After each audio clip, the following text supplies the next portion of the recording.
कि जितने भी कंप्लेंट्स आपकी लाइफ में है, मैं यहाँ से आता हूँ, मेरे पेरेंट्स ये करते हैं, मैं वो करता हूँ, मेरा इंग्लिश अच्छा नहीं है, मेरा मैथ्स अच्छा नहीं है, ये सारे हमने अपने आप को दिए हुए एक्सक्यूजेस हैं।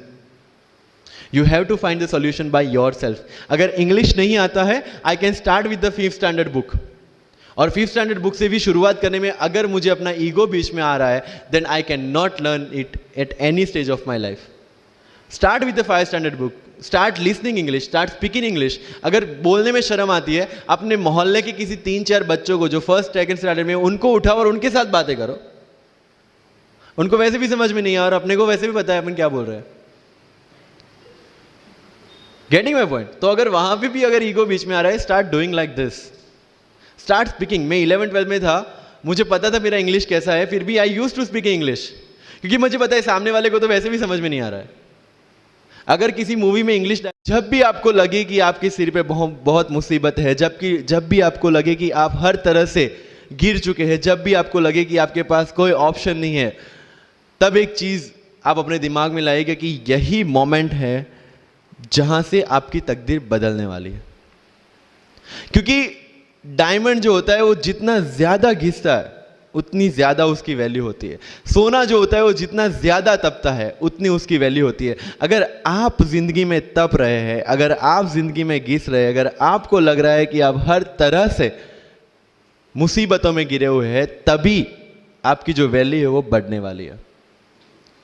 और यही मेरा एटीट्यूड रहा है। लोग बोलते हैं कि तुम्हारी फाइनेंशियल कंडीशन ठीक नहीं थी, पापा इलेक्ट्रिशियन थे, मम्मी हाउसवाइफ थी, डायमंड के कारखाने में काम करती थी, उसके बाद उन्होंने मैरिज में रोटियां बनाने का काम किया और उस तरह से मैं पढ़ा।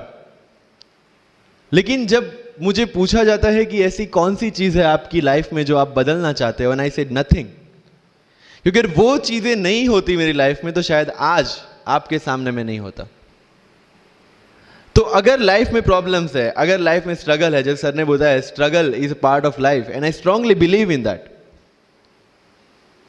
क्योंकि अगर हम दिल्ली में थे, मेरे दोस्त के साथ में निकला बाहर घूमने, तो बोलता है यार ऐसी लाइफ चाहिए, कोई मगजमारी नहीं, आराम से बैठते हैं पूरे दिन एसी वाले कमरे में, बहुत सारे पैसे है और कोई टेंशन नहीं, ऐसी लाइफ चाहिए मुझे। मेरे पास ऑप्शन है। बोलता क्या? बोला देख सामने एटीएम का रूम दिख रहा है, एसी वाला कमरा है, बहुत सारे पैसे, कोई मगजमारी नहीं, जॉब ले ले। क्यों IAS IPS में दिमाग खराब कर रहा है? अगर स्ट्रगल नहीं चाहिए तो you have to compromise with that life. इसीलिए ओम शांति ओम का एक डायलॉग जो मुझे सबसे ज्यादा फेवरेट है, अगर किसी चीज को पूरी शिद्दत से चाहो तो सारी कायनात तुम्हें उससे मिलाने की साजिश में लग जाती है। मेरे साथ ऐसा ही हुआ, क्योंकि मैंने शिद्दत से चाहा था UPSC को, और जिस दिन दिल्ली में मैंने पैर रखा था, उसी दिन मेरे दिमाग में क्लियर था कि मेरा फर्स्ट अटेम्प्ट ही मेरा फाइनल अटेम्प्ट होगा। इस मेंटालिटी के साथ, सी होप्स वी कैन डू, हम ड्रीम्स देख सकते हैं, रिजल्ट क्या आना है वो अपने हाथ में नहीं है। तो जब प्रिपरेशन कर रहे हो और अगर दिमाग में आता है होगा कि नहीं होगा, होगा कि नहीं होगा, टेल मी वन थिंग, वो आपके हाथ में है क्या? Is that in our hand? Result क्या होगा? No. What is in our hand? Working, giving your 100% for this exam and with proper strategy, that is in my hand. I will do it. और अगर इतनी शिद्दत से मेहनत की है 100% देके और फिर भी एग्जाम नहीं होता, believe me, you won't be dissatisfied, you won't be demotivated, you will feel I gave my 100%, आगे उसकी मर्जी।